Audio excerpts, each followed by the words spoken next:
Good afternoon. Give us just another minute and we'll let everybody get joined in and then we'll get started.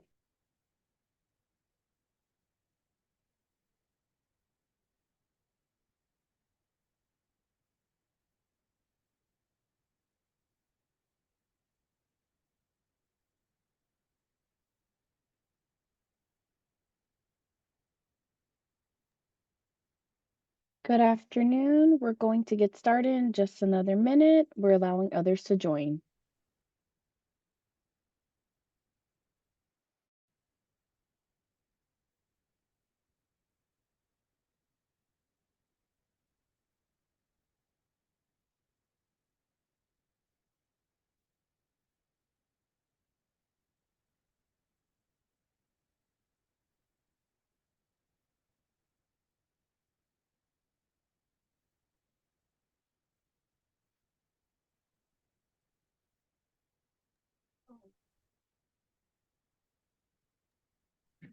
All right. Good afternoon, everyone.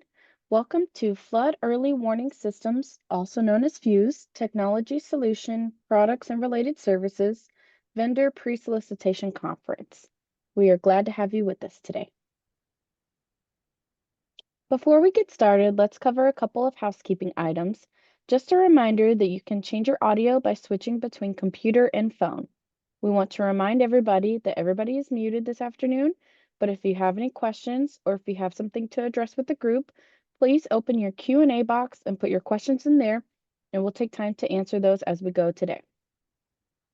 But before we get started, if you would, please raise your hands real quick and let us know that you can hear us pretty clearly and that we have a good audio connection.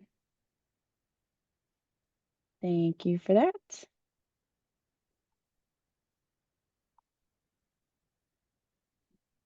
Also, we'll be making a handout available after the webinar ends.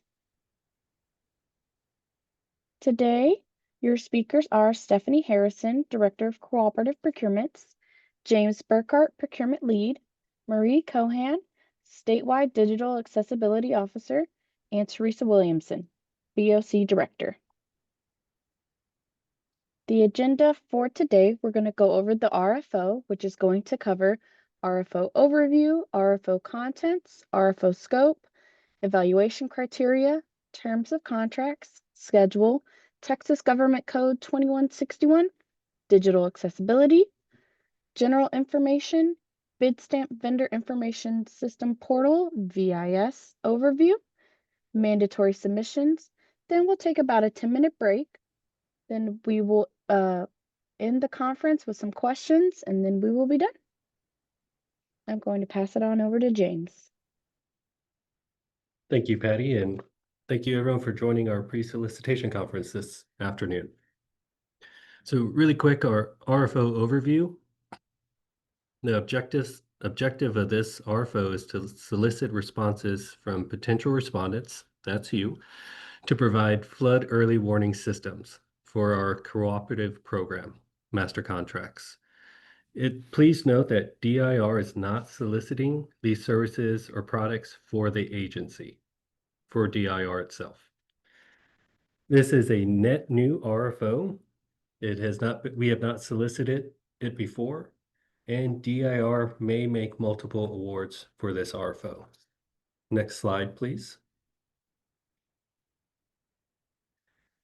So our historical sales, the thing to note here is that we're having an increase year over year. In 2023, we had $3 billion from our cooperative program. In 2024, we went up to 3.3 billion, and in 2025, it's 3.4 and counting. Next slide, please. All right, let's get into the contents of this RFO. Next slide, please. Okay, so there's going to be 12 documents you need to pay attention to for this RFO, and it's the Exhibit A. There's Exhibit A1, which is for your exceptions. If you have any, or if you don't, you still need to submit an Exhibit A1. Exhibit B is your respondent history. Exhibit C is your contract marketing and support plan. Exhibit D is the Texas Government Code 2161 form. Exhibit E is your, that should be your pricing form. Exhibit F is your reference forms. Exhibit G is your respondent release liability.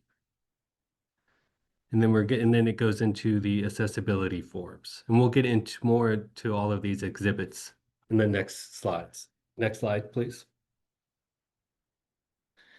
There's also two attachments with this RFO package, and that's your sample contract and then the standard terms and conditions. Next slide, please. Okay, so Exhibit A is your response certification form. This form must be signed and filled out in its entirety, and it has to be signed by an officer or agent empowered to contractually bind the respondent to the contract. Exhibit A1, like I said, is your exceptions, whether you have any to the contract or not. You're going to have to list it on there. If you don't have any, you'll put not applicable. Exhibit B is your company's history and experience in this field, the flood early warning systems field. And please note that each respondent must provide a detailed response to each question detailing the respondent's history and experience. Next slide, please. Exhibit C, D, and E. So Exhibit C is your contract marketing customer support plan. And that entails you're going to have to provide a plan that describes the respondent's ability and strategy for promoting and supporting the contract if it's awarded. And that's two parts in this document. The part one is your marketing plan. It's how you plan to market to our customers. Part two is your post projects and service level agreements and customer support. Exhibit D is your Texas Government Code 2161 form. It's for subcontracting, and Teresa will go into that in more detail here in a little bit for you. Exhibit E is your itemized pricing sheet.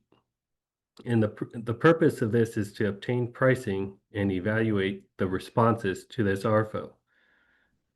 Respondents shall price and discount any products, services, or related services submitted in response to this RFO. Next slide, please. Exhibit F is your reference forms. Your reference form cannot come from you. Respondents must send the Exhibit F reference form to a minimum of 3 companies or government agencies. Those references must be submitted to us by the deadline, which we will show you in our solicitation schedule here in a couple of minutes. Remember, respondents may not submit the reference form to DIR. It has to come from your reference point of contact. Your Exhibit G is your respondent's release form, which that comes from the potential respondents. So Exhibit F comes from the reference point of contact. Exhibit G comes from you. And then Exhibit H is your Edgar certification form. And that's requested in section 3.5.1 under the federal requirements of this RFO. Next slide, please. Exhibits I, J, and K. These are your accessibility forms that Marie will touch base here in a couple of minutes. But Exhibit I is your PDAA. And this is your self-assessment of your organization. And every respondent must complete one. Exhibit J is your accessibility conformance report, which also, once completed, is known as a VPAT. And these need to be submitted for all commercial off-the-shelf products. So if you're submitting 3 different commercial off-the-shelf products, you're going to have 3 ACRs or VPATs. And then the Exhibit K is your vendor accessibility development services information request, also known as a VADSEER. And that's for the non-commercial off-the-shelf products or COTS. Next slide, please.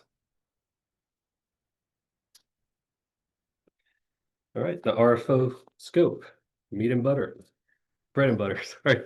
Next slide, please. Okay, the scope, the DIR intends to contract with successful respondents to provide the FEWS technology solution products and related services. Within each technology category listed, examples have been provided.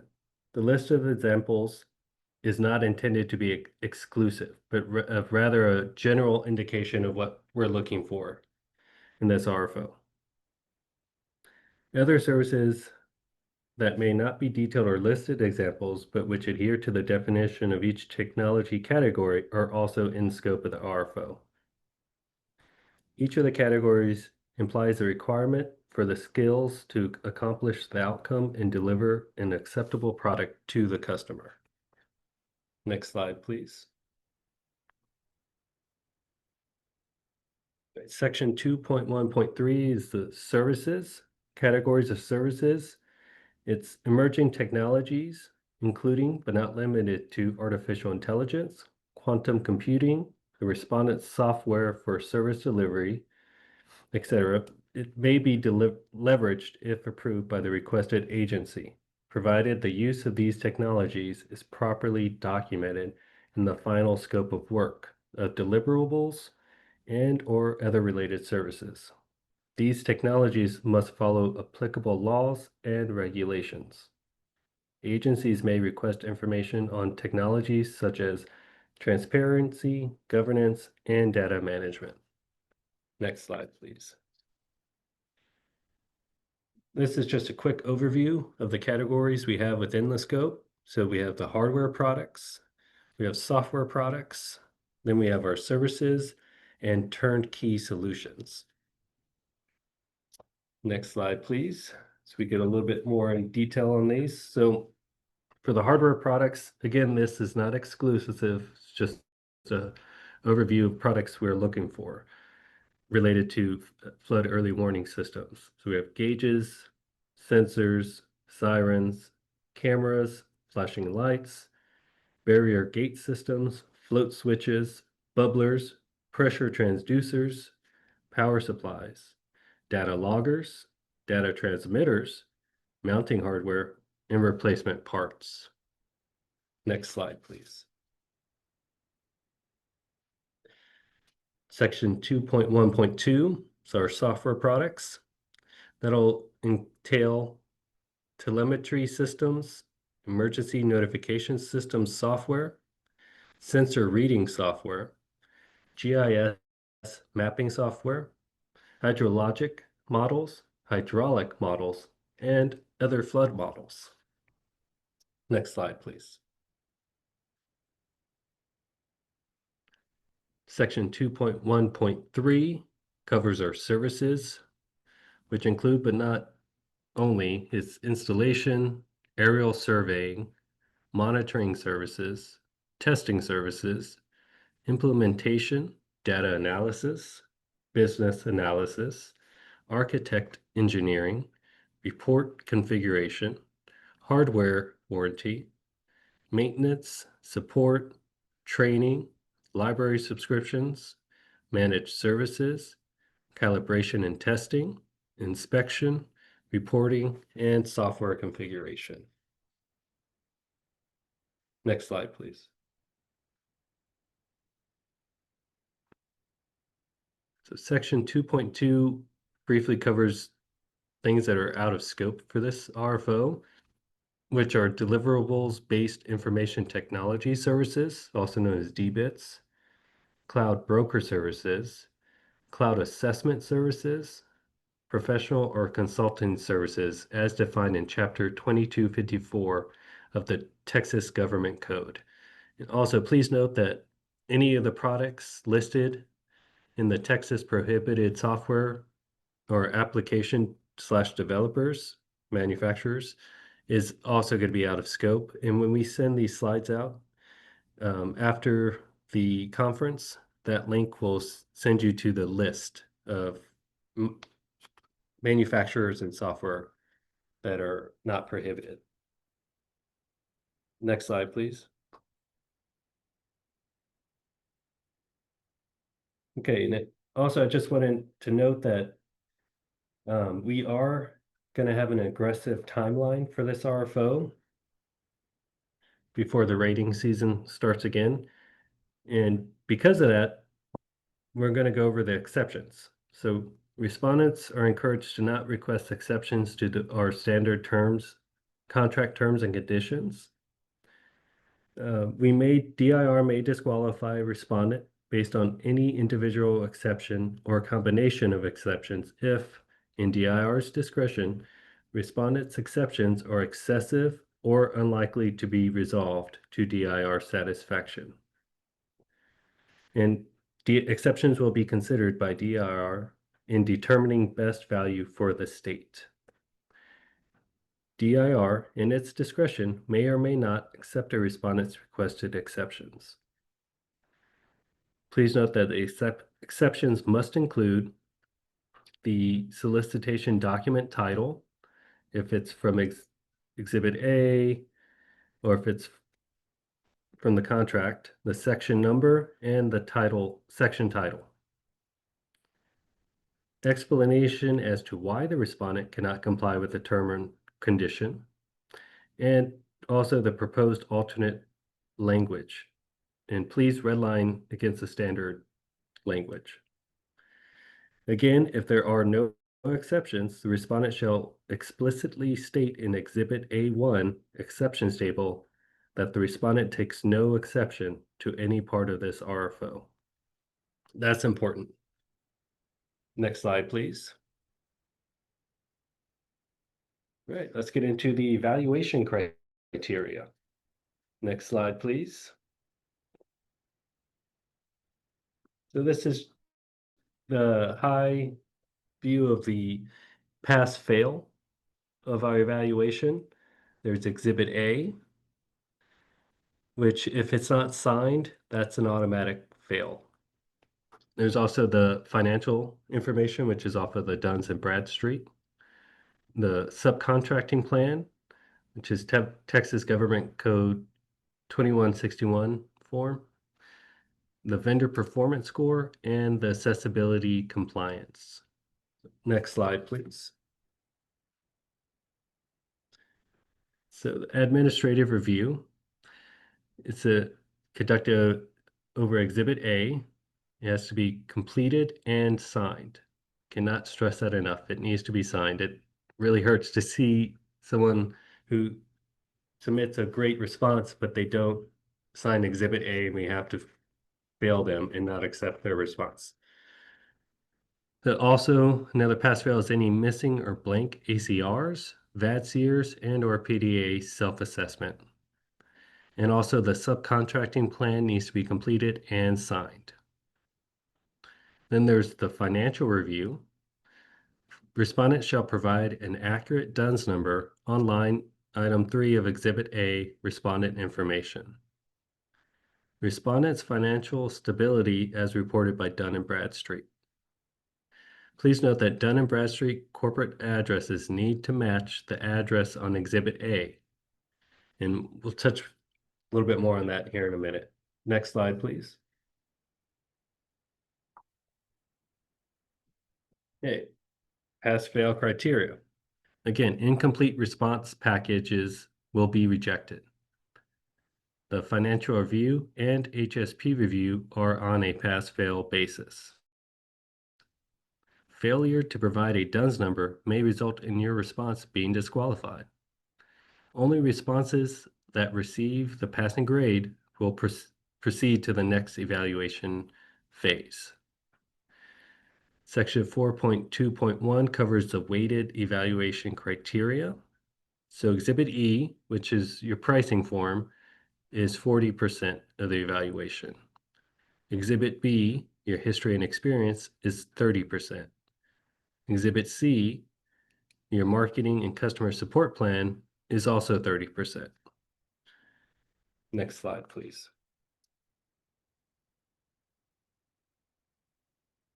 When evaluating Exhibit B and C, DIR will only consider information submitted with the response form.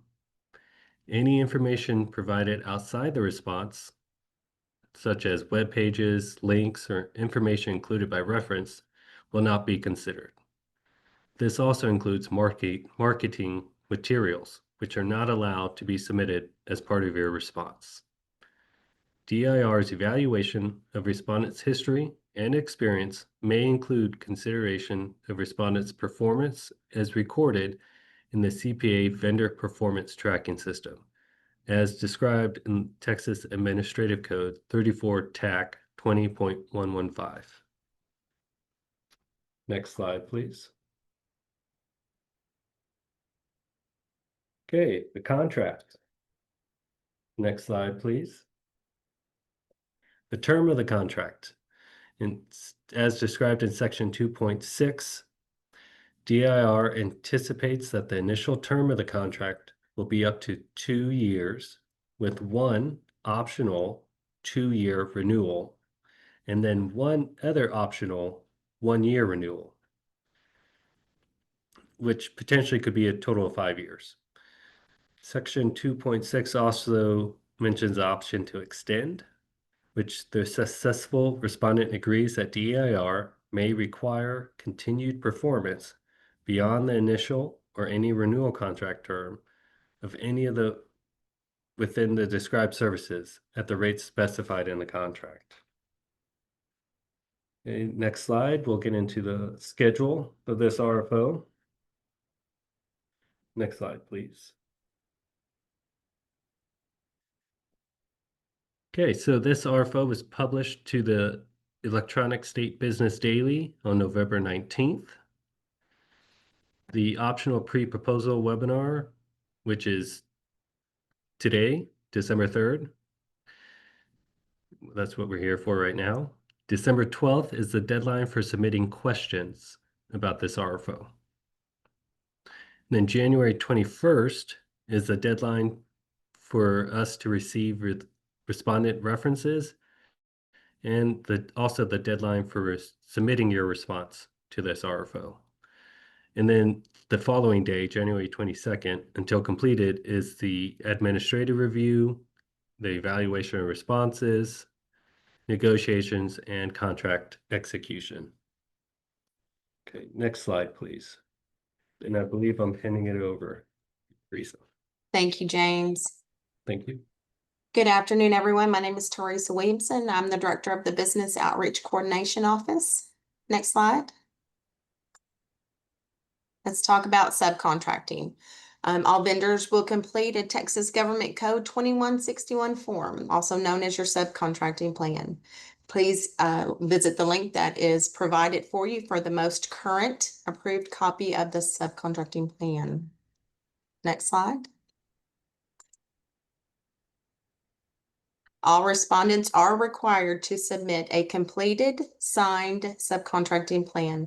Failure to submit a completed, signed subcontracting plan will cause your response to be rejected. Again, this is a pass or fail item. There are 3 different ways to complete your hub subcontracting plan. Next slide, and we'll talk about that. There is a goal that is associated with this RFO. The goal is 21.1%. If your proposed subcontracting meets or exceeds the goal that's set for this RFO, you'll complete Method A. In completing Method A, you'll complete sections 1, 2, 4, and the Method A attachment A. If you are going to subcontract below the goal that is set for this RFO, you'll complete Method B along with Attachment B. You will complete sections 1, 2, 4, and Method B Attachment B, completing the good faith outreach that is outlined in section B3. Please allow yourself plenty of time to complete this section correctly when completing this method. The Business Outreach Coordination Office, we will provide you with a courtesy review of your subcontracting plan prior to the due date. You can reach out to us for that. The third way is to self-perform. If you're going to be self-performing any aspect of the what is outlined in this RFO, you'll complete sections 1, 2, 3, and 4. In your self-performing justification, you'll identify how your company will fulfill a contract with its own staff, equipment, and resources. Next slide. Our contact information is here. Please remember that the subcontracting plan, again, is a pass or fail document. We will provide you with that courtesy review no matter what method you choose to complete, and making sure that you complete it the correct way. When you reach out to us, please make sure that you're copying James in any correspondence, and reach out to us no later than 10 days prior to the due date of this RFO. Thank you so much. Next slide. Turn it over to Marie. Thank you, Teresa. Hello, this is Marie Cohan. I'm the statewide digital accessibility officer. I'm going to go through the digital accessibility requirements and forms for this solicitation. Next slide, please. Just a little background on digital accessibility. It is the practice of designing and building technology that removes barriers for people with disabilities, preventing interaction with or access to state websites, digital tools, and technologies. Those tools and technologies include products, services, communications, and related supporting documentation or deliverable documents. We follow, this all falls under Texas Government Code 2054, Subchapter M, Texas Administrative Code 206, and Texas Administrative Code 213. And we follow the industry standard through the World Wide Web Consortium, WCAG Level 2.1 AA. Just as a reminder, agencies are allowed to adopt a higher standard. So some of our agencies have already transitioned to WCAG 2.2 AA. They also can request documentation from any of our vendors at any point in time. So we ask that our vendors please honor those requests and provide that documentation. Next slide, please. I'm going to go over 3 documents. The policy-driven adoption policy-driven adoption for accessibility vendor self-assessment, the vendor accessibility development services information request, and the accessibility conformance report, or also known as a completed VPAT. Next slide, please. So the policy-driven adoption for accessibility, or PDAA, is a vendor self-assessment. It is an assessment of the responding vendor's accessibility maturity within their own organization. This is a NASCIO-sponsored document. It is being used across all 50 states. It helps us understand where your organization is at along the PDAA maturity model, which is on the next slide. I'll talk about that in a second. This is an Excel form that is in the solicitation packet. Please only use a 0, 1, 2, or 3 to score each question. Please do not put any other characters in there because it will not total at the bottom of the score. A missing, incomplete, or 0 score PDAA is a fail. This is a mandatory document, so please take some time to look at it and answer it to the best of your ability. If you're not sure if your organization has an accessibility policy, anything can be considered. So if you have any kind of HR practices, or your project management office is incorporating some practices in the project management lifecycle, or if you develop your own products, what are you including in the development lifecycle? So please take some time to think about it. Even if you have a very low score, it's okay. We just really want to encourage vendors to start thinking about incorporating digital accessibility into their own practices. Again, this is just a vendor self-assessment, has nothing to do with the products or services in your response. This is about your organization and your accessibility maturity. Next slide, please. This is the maturity matrix. So the column on the far left, with numbered 1, 2, 3, 4, 5, 6, are the questions on the self-assessment, and they go into a little bit more detail on that spreadsheet. And then you have the launch stage or early beginner stage, and then integrated or intermediate stage, and then the optimized or advanced stage of incorporating accessibility practices into your organizational processes. So you have access to the links to review this further, but this is just an example of what that maturity matrix looks like. Next slide, please.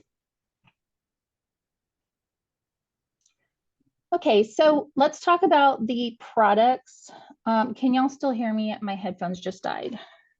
Sorry. Yes, Marie, we can hear you. You can still hear me? Okay, one of them still working.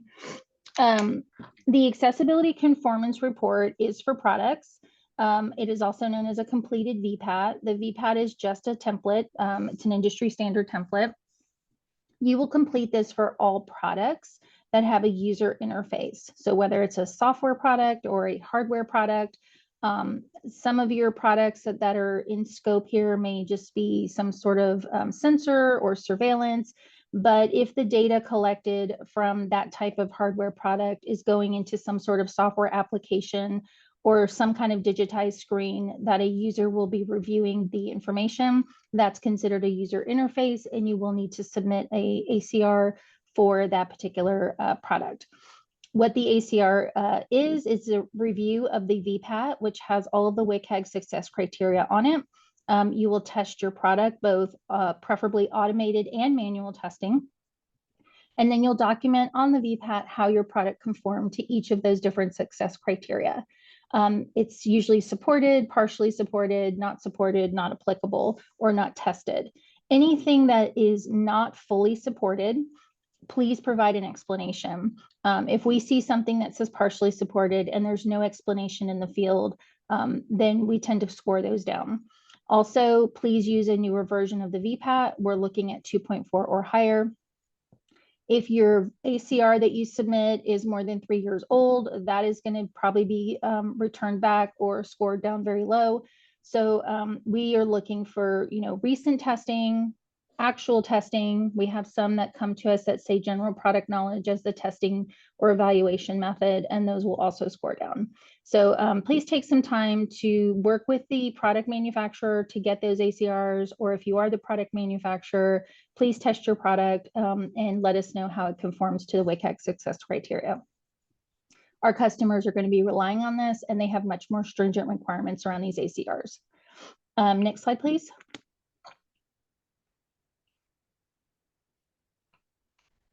These are the principles under WCAG and the different success criteria attached to each of the standards. They have A and level A and double A on here. There's a link at the bottom of this page that you can go to the more detailed version, but this is all of the different standards that you would test your product against. And we're looking for how your product conforms to each of these standards and its success criteria. Next slide, please. And again, when you test your product, you'll document how it conformed to the success criteria. So did it support that criteria? Did it support with exceptions or partially support? Does it not support? You can let us know what that gap is.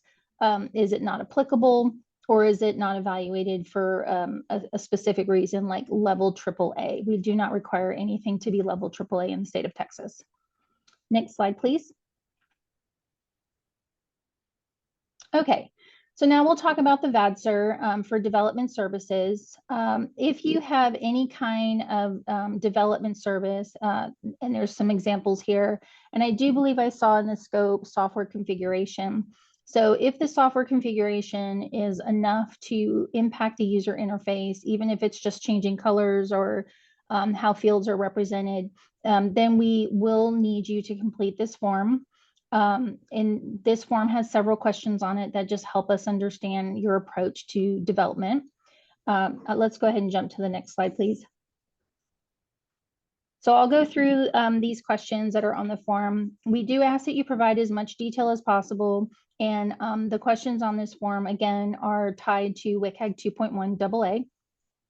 So the first question is going to ask about your product development and project management processes, stages, life cycle. We want to understand, what kind of built-in processes do you have or policies do you have to incorporate accessibility into those two different life cycles. The next question is going to be about developer training. So, anything you can offer, is it in-house training? Is it external training? What kind of courses did they attend? How often do they attend training? Again, as much detail as possible. The third question is going to talk about development and testing tools. So if you can share those methodologies that you use, the different types of tools that you use. On testing, are you just doing automated scanning of the product, or do you go in and do some sort of manual testing like keyboard only navigation or test with a screen reader? So we're looking for those more robust testing methodologies. The fourth question is around documenting, tracking, and resolving issues and defects. So again, if you're doing major software configuration, how do you go in and once you've tested, how do you document any defects that are identified, how those are remediated, what kind of tool are you using to do that? So we're looking for that in this fourth question. The fifth question talks about support for noncompliance. So if you have developed a product and there is a defect or error that pops up later on after the engagement, what kind of support can you provide as the creator of that product? Do you have a 24/7 phone line or email support, or do you have an action plan in place to provide that information in an alternate format? So that's kind of what we're looking for on that question. And then the final question is going to ask about, can you provide some sample work? We do understand that not all work can be shared for whatever reason. And so if you are not able to provide sample work, typically what we'll do is we'll look at 1 or 2 pages on your website, usually the home page, and then we'll grab another page. We'll run our own accessibility testing on those pages. If you're a developer and you have a good understanding of digital accessibility, the thought is that your website should also be in pretty good condition. So that just helps us when we're scoring these VADSERs. Okay, next slide, please. DIR has all of these resources on our website. The templates that are included in your packet are also on the website, so you can get more information there. Next slide, please. And then my office is available to support you. So if you have any questions around accessibility, feel free to reach out to us. The email address is statewide-accessibility, all one word, at dir.texas.gov. Please always copy the procurement lead. In this case, I believe it is James Burkhart. So do not try to communicate with us without contacting him or including him in that communication. Please do not call us directly, because then there's no way to loop the procurement lead on that. So we do prefer you send us an email. And if you are providing a development service of any kind, we can do a cursory review for you or courtesy review of your VADSER. We don't do courtesy reviews of ACRs, but we will look at your VADSER. If you have questions on the PDAA, we can look at that as well. And you would send that to the email address on the screen. Thank you so much, and I'll hand it back over to you, James. Thank you, Marie, and thank you, Teresa, for those great presentations. All right, let's get into some general information. Next slide, please. Okay, we are asking you to please reference the RFO page number and section number when submitting your questions. Webinar participants may submit questions electronically at any time during the webinar, but please note that please use the question tab. Questions answered today are unofficial until posted on the ESBD in the form of an addendum. So please check the ESBD often for updates. All questions regarding this RFO must be submitted in writing through the Bidstamp Vendor Information System portal, BIS, by December 12th at 5 p.m. Next slide, please. Okay, so disqualification of offers. As mentioned previously, failure to sign the respondent information form, Exhibit A, would disqualify your offer. Failure to complete the financial information, supplying the DUNS number. Failure to complete a Texas Government Code 2161 form, also known as a subcontracting plan. Failure to complete and submit Exhibit H, the PDAA, or submit a form with a 0 score or if it's blank. Failure to submit on or before the due date and time. And then contact with DIR employees regarding this RFO other than the designated contacts. delivery of offers, any vendor responding to this RFO must submit their response through the bid stamp VIS. Next slide, please. All right, four-way matches.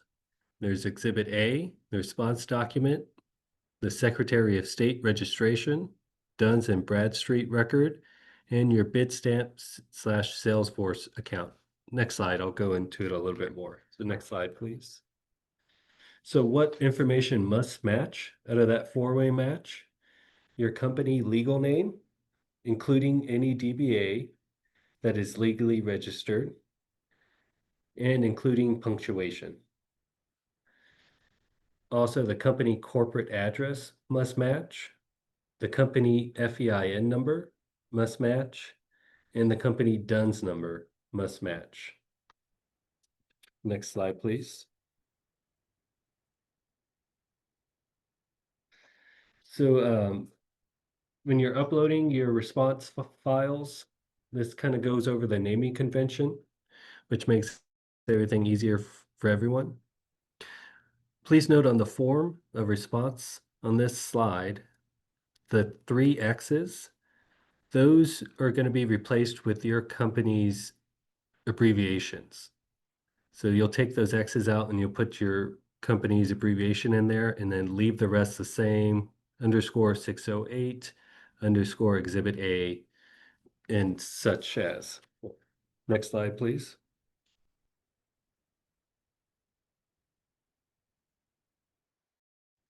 And then these are some available tools to help with responding documents in the bid stamp process. And these will be provided to you when the slides are posted onto the ESPD. Next slide, please. Okay, so please remember that respondents and all respondent representatives shall not attempt to discuss the contents of this RFO with any employees or representatives of DIR other than the designated contacts. Failure to observe this restriction may result in disqualification of any related response. That's a big one. Next slide, please. So just to go over who the point of contacts are, it's me, James Burkhart, and Vanya Raymakers, who unfortunately is not on this call today, but she is my backup. So the two of us are the points of contact regarding this RFO. And then about the vendor information system, bid stamp, you can contact my director, Stephanie Harrison. And if you want to talk about Texas Government Code 2161, you can contact Teresa Williamson. But please remember to CC me on all contact. And next slide, please. I'll be handing it over to my director, Stephanie Harrison. Good afternoon, everyone. I'm Stephanie Harrison. I'm the director of the Cooperative Procurement Program. Next slide, please. And we're going to go over how to submit your response in the bid stamp system. The instructions for how to set up your bid stamp account are online on the DIR YouTube, and then there's an instruction manual on the DIR website. This is how to actually submit your bid stamp response. If you have a current account for bid stamp, meaning that you've submitted to one of our previous RFOs, you don't need to recreate the account. You may need to reset your password if you forgot it, or get added by another member in your company to that account. However, we have 2 different systems, and I want to make this clear. This is the last procurement from DIR that will go through the bid stamp portal. The Tech for Texas portal is our newer system, and those have a different numbering sequence. The RFO number looks completely different than a conventional DIR RFO number. So that's one way you can tell where you're supposed to submit. But the other one is the instructions that are in the RFO. So this particular RFO will go through the bid stamp system, but it's the last DIR solicitation for co-op that will go through the bid stamp system. So if you do not have a bid stamp account, and we anticipate that most of you all do not, because this is a net new RFO and we have not had this scope under the DIR preview before, So you will need to create an account in Bitstamp before you can submit a response. The Bitstamp account has to be approved manually on the back end, so please do not wait till the due date and time that the responses are due to try to create your account, because you need to allow a few business days for that to actually get approved. So if you plan on submitting to this response, we recommend you getting in there and setting up your account now. If you don't have your login credentials, you'll request one by clicking on Are you a vendor and need to request an account. Again, this is a manual approval on the back end, so there's literally a person that'll go in and review what you submit, and then they will approve the account, and then you'll get your login credentials, so it's not an immediate. When you're setting up your Bitstamp account, you want to use your legal company name as it's registered with the Texas Secretary of State. This is very important. Please do not use a DBA unless it's a registered DBA and it's on file with the Texas Secretary of State. This can cause confusion and delay in your account setup, and it will definitely cause delay if you get far enough in the process to where we're negotiating contracts, because getting those changed is it takes a little while to do that. There is a video on how to set up your Bitstamp account, like a reference. It's online on the DIR website. That link is provided there. Next slide, please. If you're a person with a disability who seeks an accommodation under the American with Disabilities Act, in order to respond to the solicitation, you may contact the DIR point of contact in section 3.1, which is James Burkhart. Please allow at least 5 business days for a response. However, if you, everybody should submit through the Bitstamp portal unless you meet one of the requirements through ADA. Next slide, please. So in order to get to the Bitstamp portal, you're going to go to the DIR website and you're going to go to Selling Through DIR. Next slide, please. Then in the middle tile is the Schedule Solicitation Opportunities.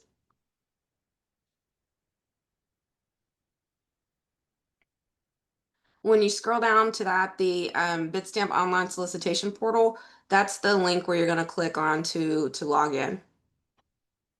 Next slide, please. Once you click on that link, you'll use your login. Next slide. This will take you to the page that has my account, open solicitations, and my responses. Those are all Bitstamp tiles that will navigate you throughout the Bitstamp system. The 3 on the bottom are slides that'll take you back out to the DIR website. So that kind of logs you back out. You're going to click on open solicitations after you have your account set up. Next slide, please.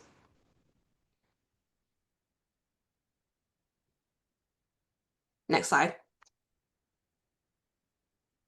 This will show the list of solicitations that we have open and available in Bitstamp for a response. There should only be one, which will be the FEWS solicitation that'll be posted. So you will click on the one that has the DIR-CPO-TMP-608. Next slide, please. Then you're going to go to the page where you're going to start entering your details for your response. At the top, that's the information that is coming from the DIR system that tells you the date it was posted, the question submission deadline, the date and time the responses were due. There was a question already posted in the Q&A. Thank you. I did go in and correct the date it was due. Still have the old due date in there, but I updated that, so that should be correct and reflected. So if you're in the system and you're trying to look at it, go ahead and hit refresh, and it should refresh and update to the January deadline that matches our current RFO. It'll also tell you like the when evaluations are anticipated to start, and then it'll have today's pre-bid conference and then the due date to the question and answer deadline. This is courtesy information. The official information is in the RFO posting, so be sure that you're referencing the RFO posting and any addendums that we may have added to the RFO for the official dates. Next slide, please.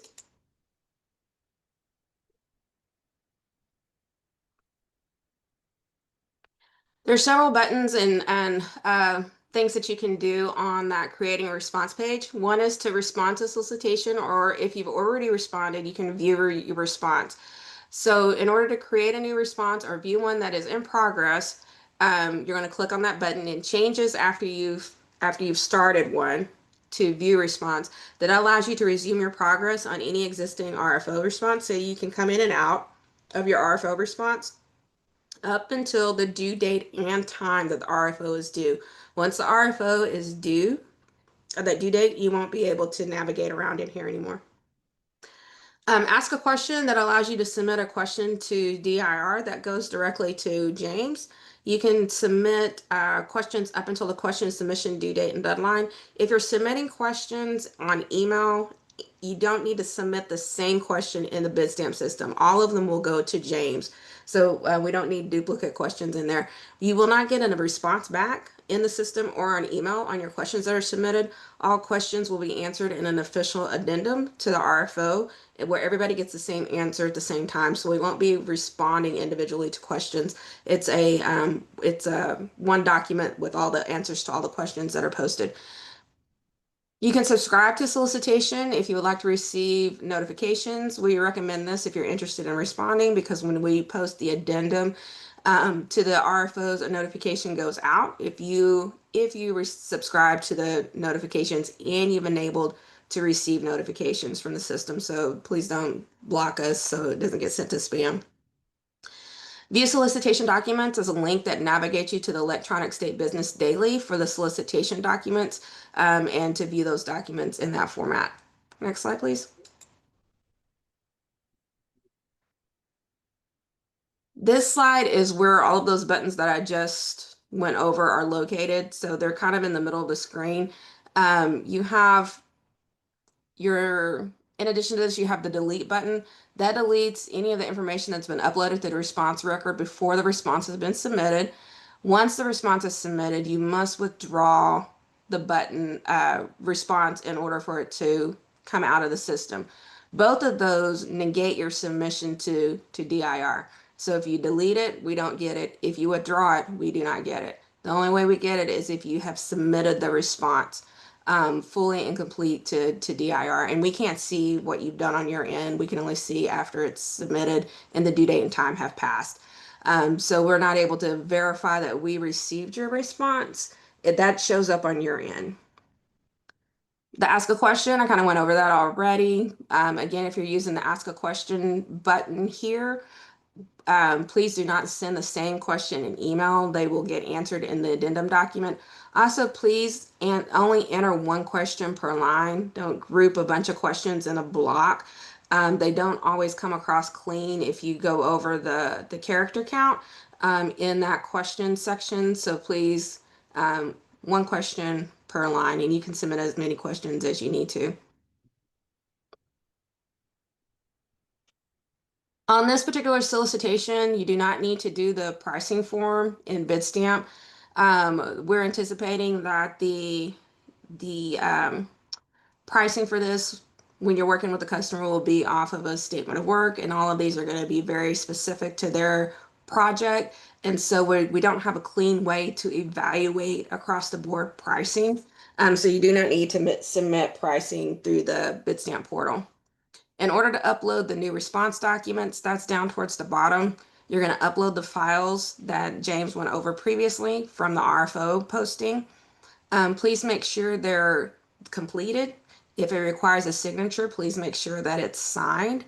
If we've asked for it in Excel, please make sure it's in Excel. If we've asked for it in Word, please make sure it's in Word. That helps on our end whenever we're reviewing all of the responses that come in. Please verify that you've uploaded the actual document, completed document, and that it's named correctly. We have a lot of vendors, sadly, that think they've uploaded a document because they mislabeled it. And that's kind of easy to do if you're not paying attention or if you're rushing, which is why we press not to wait till the last minute, because a lot of unfortunate mistakes happen when you wait till the last minute. So make sure that you have everything labeled, completed, signed, and uploaded well in advance of the due date and deadline. Vendor references, this section, all it does will send the reference form out when you put emails in there. That's a courtesy. It's not a requirement. You do not know if your customer has returned the reference form back to DIR through the portal. It's just a way to send it out. We recommend that you can use this, but you can also send out the references directly to your customers by email. And then the customer has to email that back into the address on the reference form, the email address on the reference form. If you submit the reference forms for yourself, they will not be counted. They will not be used as a part of the review criteria. Next slide. I believe I'm turning it back over to James. Yes, thank you, Stephanie. So mandatory submissions. Next slide, please. Again, this is just a list of documents and files that need to be submitted for your response to be reviewed. And so next slide, please. Rejection of responses. So section 3.8 of the RFO states that DIR reserves the right to reject any and all responses received as a result of this RFO. Responses that do not comply with the mandatory submission requirements may be rejected.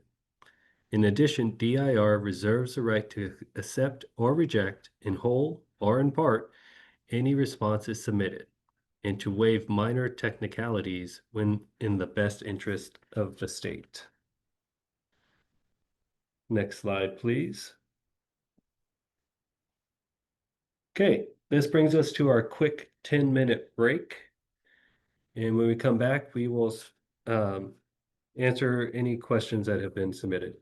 So I will see everyone back here at 2:06.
All right, welcome back, everyone.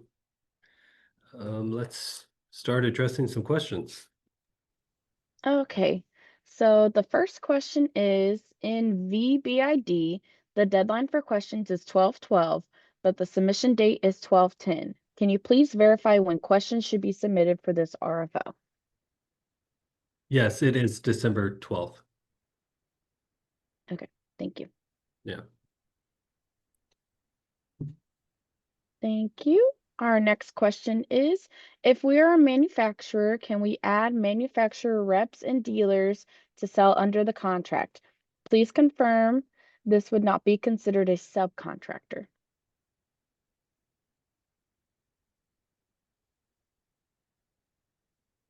This is Stephanie. That depends on how you structure your business model. So if they are not employees of your company but are doing work on behalf of your company, that is a subcontractor. If they are you're empowering another company to be a reseller of your product, then you can list them as a reseller if you're submitting as a prime. You can also authorize resellers to submit as primes if you're the manufacturer on your behalf. They just have to have a letter of manufacturer authorization letter from you to submit with their response that's been outlined in the RFO. So it depends on how you structure your business as to what that actually looks like. Okay, the next one says, to what degree must subcontractors submit the RFO materials? They don't. It comes from the primary contract holder. Okay, the next question said, when will these slides be released? I assume via email. No, the slides will be released as part of addendum that will be posted on the ESPD. Okay, this one says, please confirm if traditional architectural engineering firms that employ professional engineers as well as non-professional engineers that provide the following services are allowed to or prohibited from submitting flood warning system planning, design, installation, operations, and maintenance. So this one's a little tricky because DIR doesn't have the statutory authority to award contracts under professional services as outlined in the statute. So there are certain professional engineers that if you fall under that professional definition, that we're not allowed to have on contract. So in your proposal, you would need to stipulate what it is that you have, and then we can work with you on what's allowable under the statute and the scope and what's not. But again, this is a little bit tricky one, and it's very individualized to each company as to what's considered a professional service versus what is considered like a technician or trade service. This one says, are bid stamp vendor accounts required for subcontractors? No, they're not. The next one says, just to confirm, the offer may propose any hardware, software products, services, or any combination of these listed as in the RFO, correct? Yes, that is correct. Will this session be recorded and shared with the participants? Yes, it's being recorded right now, and it will be shared as part of the addendum, and it'll be posted to YouTube with a link. Can you please verify, does pricing need to be submitted or should it not be submitted for this RFO? No, it will need to be submitted, especially for if there's products being offered.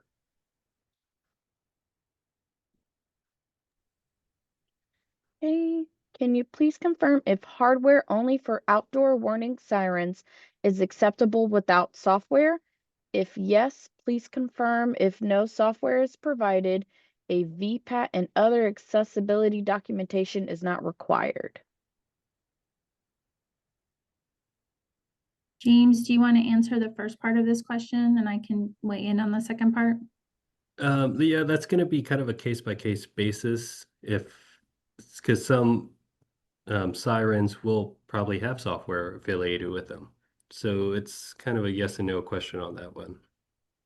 And then as far as accessibility goes, if you are not providing a software application and just hardware, if the hardware does have a user interface, so a digitized screen of some sort that provides information, then you probably would need to complete a VPAT. Okay, thank you. Will you publish a list of attendees today with email addresses?